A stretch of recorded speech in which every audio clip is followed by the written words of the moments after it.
Victoria Scott here, back with your next tip. This tip is about reflection and learning, things we don't often take the time to do, and we're pretty hard on ourselves when we do them. Think about the tips so far and how you've applied them. What are you learning with yourself? What can you do with that learning to move you forward? Before you start to focus on what you weren't able to do yet, ask yourself what you were able to do, even if it feels insignificant. We tend to disregard what we've accomplished and focus on what we didn't.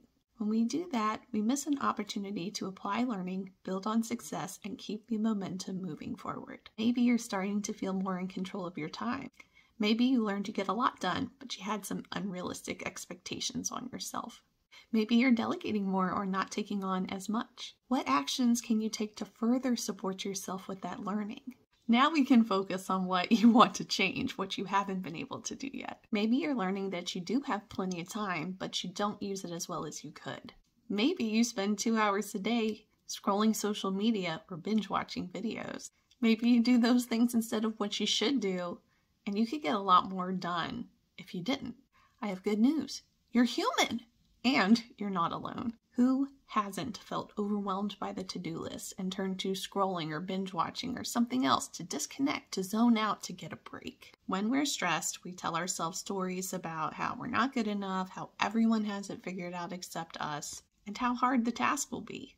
Despite all of these challenges, now we must force ourselves to do it. This is actually how most people try to motivate themselves, but it doesn't work so well. It's a great way to achieve the opposite, a complete lack of motivation to do anything. Just think about it as the task is hard enough on its own.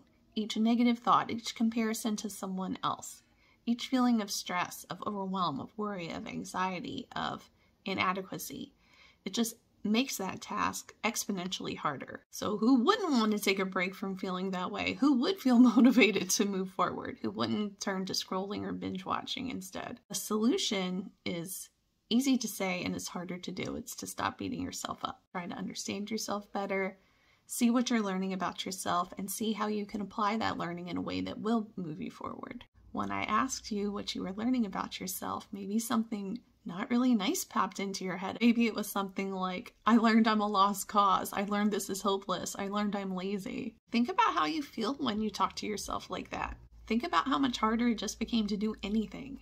What could you say to yourself instead? If you find yourself stuck and frozen, that's what I do as a coach. So reach out to me if you're feeling stuck. If you're not, just reflect on the tips so far and what you're learning about yourself. I'll be back tomorrow with another tip.